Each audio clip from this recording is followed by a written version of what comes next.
Okay, so this is my follow-up video to my making a homemade galvanometer video, and the premise of this video is basically to come back to this and really change, well, everything. I made this whole galvanometer quite rushed, and I felt like I did make a lot of mistakes with this, so I feel like it's better to change the design up and really talk about why I'm changing almost everything, mainly the tube part of this, into something completely different. So let's get into that. Okay, so the first thing I'm going to be changing from this galvanometer is replacing this gauge right here with a straw. To make it a little bit more lightweight, I'm going to possibly cut the straw so it's even a little bit lighter from the back.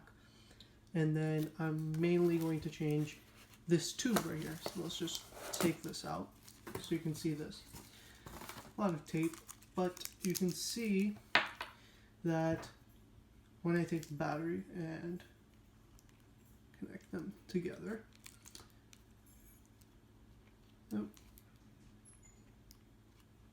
it will lean to one side. And that's basically the premise of this whole galvanometer. Right, so leaning towards one side and it goes to the other. Here, leaning towards one side, and when I connect it, it goes to the other. So that's the basic premise of this galvanometer, and right here you'll see it goes to minus 1.5, positive 1.5. But this magnet, let's just take this out. This is the basic design I had underneath, very crudely built. It was very quick. It didn't take me long at all. And underneath you'll see this was what I had used instead of a straw before. It was just a piece of construction paper folded into circle, taped. And then what I really want to talk about is this magnet. So this magnet right here is actually it's actually really strong. It's a neodymium magnet, and the basic idea was I was going to use a circular magnet, and it was just going to be inside here, go to attract to one side. But the problem that I was facing was this, what I had used to hold the magnet was actually really big. Like you can see right here. Compared to the size of the magnet, it was actually almost double, actually. Yeah, more than double. So when we actually look at this right here and the sides, you can see that it actually the magnet didn't get to touch all the way. It was actually getting stuck. So that was one of the problems that I wanted to address. And then the other problem was it was very top heavy, and it would always stay on one side. It wouldn't go back to the center. So the straw is going to be one of the solutions. If it's a stiff enough object, it should, with the weight on the bottom, it should be able to go back to the center. Well, that's the idea. Hopefully we can do that. And then there's a couple of other things I want to do, but I'm going to do that as the video goes on. Okay, and let's get right into it.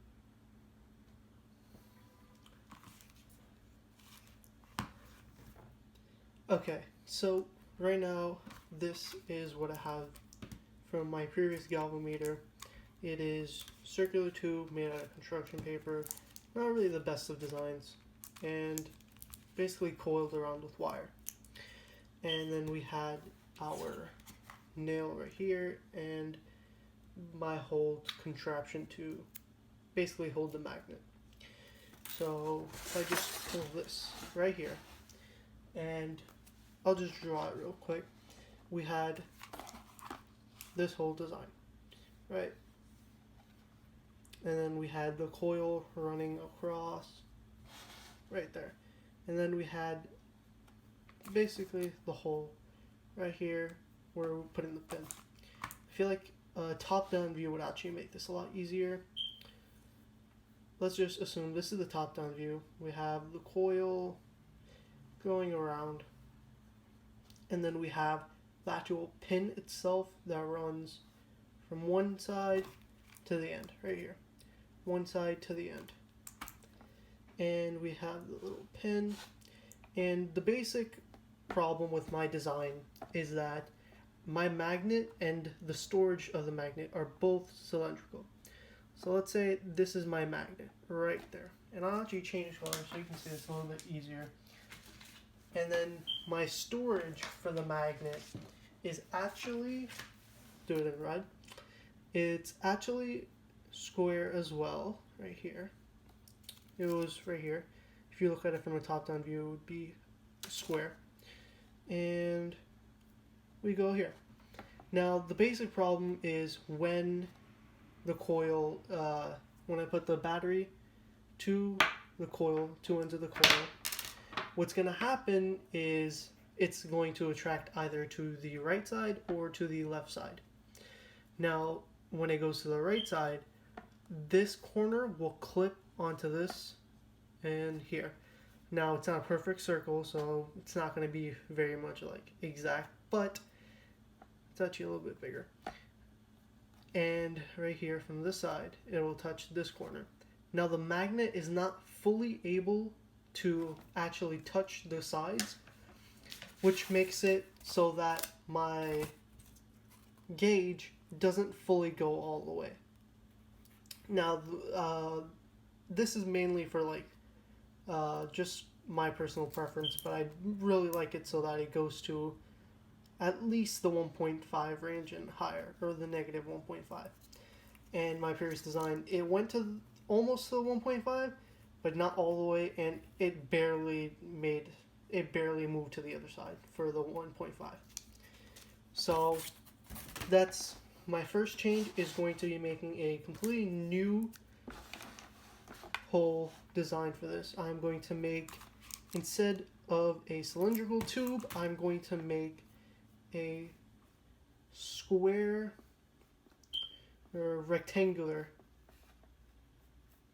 right here. I'm going to make it a bit rectangular so that my whole holder for my magnet, which I'm going to make it a little bit smaller, probably a lot closer, and then right here, I'm going to have the holder for the magnet a lot closer.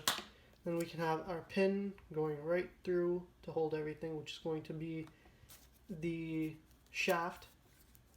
And to let it move freely, I'm going to have a piece of a straw around it.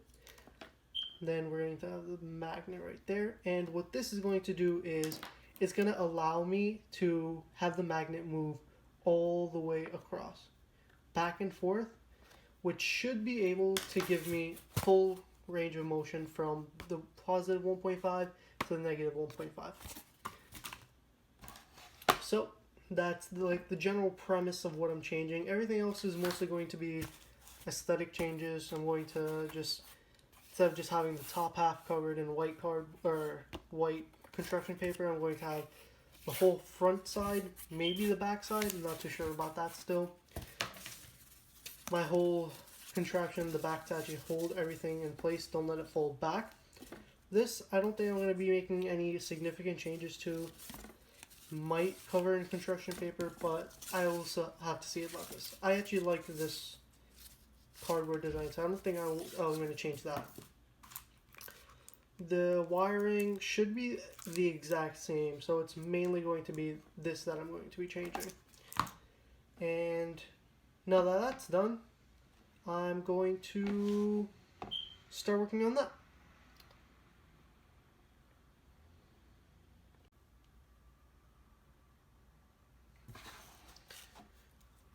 Okay, so the first step that I need to do is actually get the measurement for how big I want my rectangular, basically, I actually don't know the name of this. I will just call it holder for, I guess, for now. I need my measurements for it. Both sides, and this side I can actually just take into account how big I want my new holder to be, my holder for my magnet. Now I'm probably most likely going to be doing half an inch to an inch, most likely. And to figure out what my measurements for this side is going to be, I actually have a pretty easy solution to this. We have my old galvanometer backboard, and right here. So as long as I know this is at the center right here, and I know I want my pin to go through at about here. Just make a tiny little mark right there. And if it rotates at this point, how far does it have to go? Right, so it needs to go, I'd say about this much is actually really good. Yeah, right there, should be fine. Just make a little mark. And then same thing on the other side, needs to be decent length. Just make it a little bit smaller. And basically, I know that my maximum has to be at around here. Right here. Around that general area. So just take a measurement of that. So it's about 4.5. Now I could make it a little bit bigger because my wire is actually pretty big. The magnet, it stayed at about the halfway point, but there was no real purpose of having the ends right here. So I'm most likely going to wrap it twice on the same area, a little bit tighter than what I had before. And that way I can have it more densely packed in one area, and in exchange I can have it be a little bit longer. So I'd say I'd keep it at around 3 inches. So let's keep that 3 inches right there. And now the step what to do is we have to make the actual prism itself. So next step is doing that.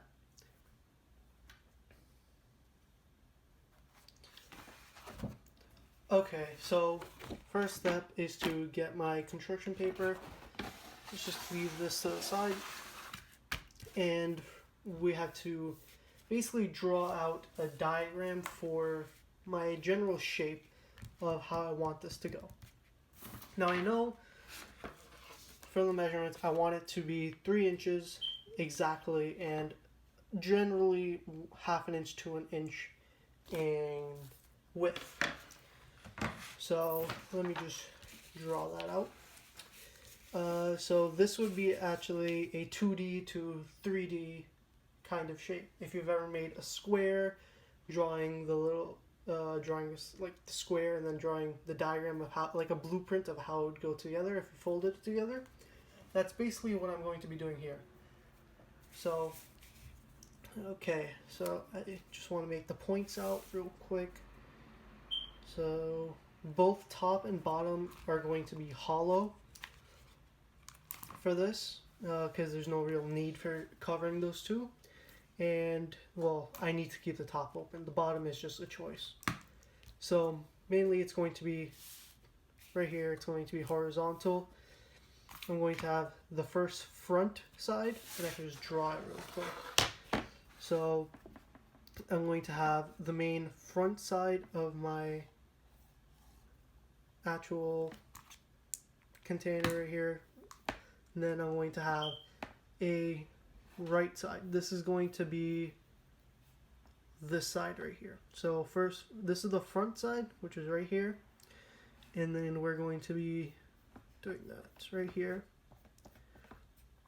Then we have another side, and this is this side right here, right there. That's this side. Now all we need is the back side, and the back side is going to be the same length as this. Right here, just general sketch. Okay, so we know that from side to side, from here to here, it's going to be 3 inches. From this side to this side, we're going to have about, I'm going to say 1 inch. Might do 1.5. Well, actually, yeah, 1.5 of an inch, just to give myself a little bit more space. This is going to be the same as this side, and then we're going to have 3 inches right here. Now that I have that basic drawing done, something I can erase and change, now that I know that's what I want, I'm going to draw it onto here. Let's take out the space right here for it.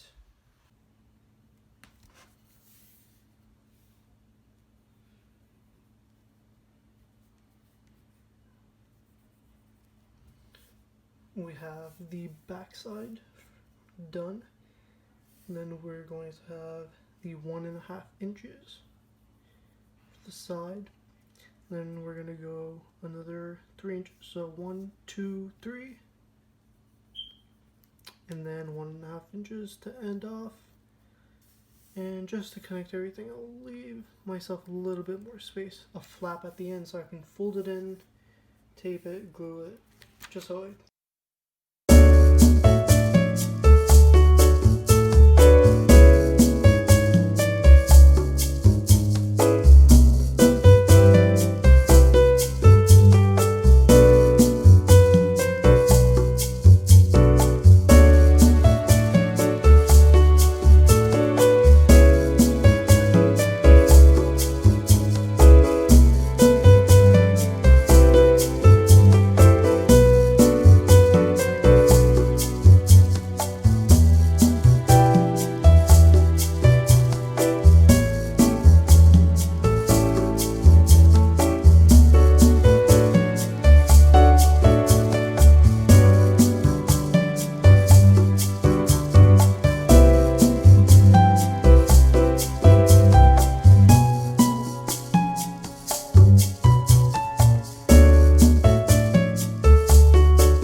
Okay, now we have the general shape of the, where we're going to wrap this coil around.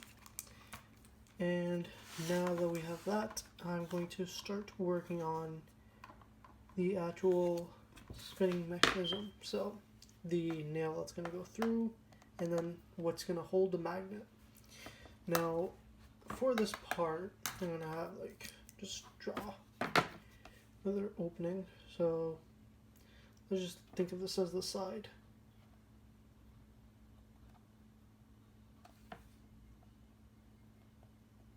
And this is the nail that goes across. This is going to be my axis. My straw is going to be up and over. Now I'm going to cut a little piece of the straw and put it right here. This will basically be act as a shaft like collar that can move along with it. And then I want the bottom mechanism that's holding the magnet to actually be, I'm going to make it out of construction paper so it's a little bit more heavy and it'll center the straw back when it's done. Because currently when I did this, it was actually, I don't think it was heavy enough, so it wouldn't actually center itself. It would stay on one side. So that's the general premise of that. So that's what I'm going to be working on next.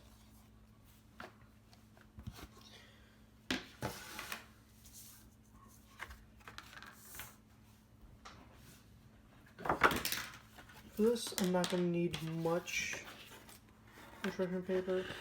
And honestly, this is more going to be an improvisation more than anything.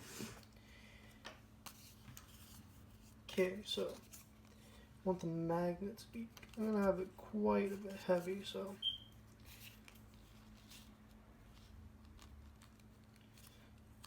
there we go. That should be a good amount. Now I'm going to make it a little bit more thin so it fits. Because I need it to be able to spin relatively smoothly. I want it a little bit shorter. There we go. So now we have 1, 2. Next, it is pretty much construction of the whole design itself. And for this, I'm just going to time lapse it.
Okay, so I'm very far into the actual assignment, and I've just made a pretty big mistake.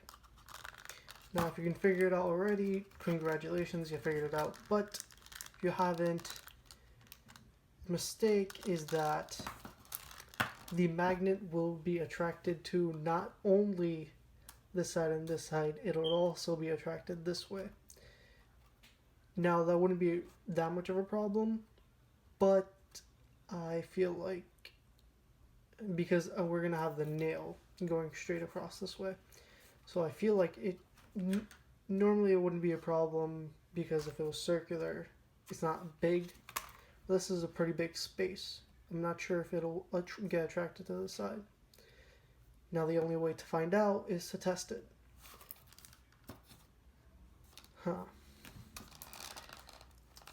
Now, a simple fix to this, well, would be to cut it down, make it a little bit smaller. Which I might do, but we're going to have to see how this goes so far.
So far I made a couple of changes. Well, I built the entire base. It is supported by a lot of tape. But that's just how it's going to have to be. My actual, what's going to be pointing, it has 2 magnets now. Should work a little bit better. And then my nail, obviously, right here. I'm just going to put it together and we're going to test it to see how it works. It should be a lot better than what I had before. Okay.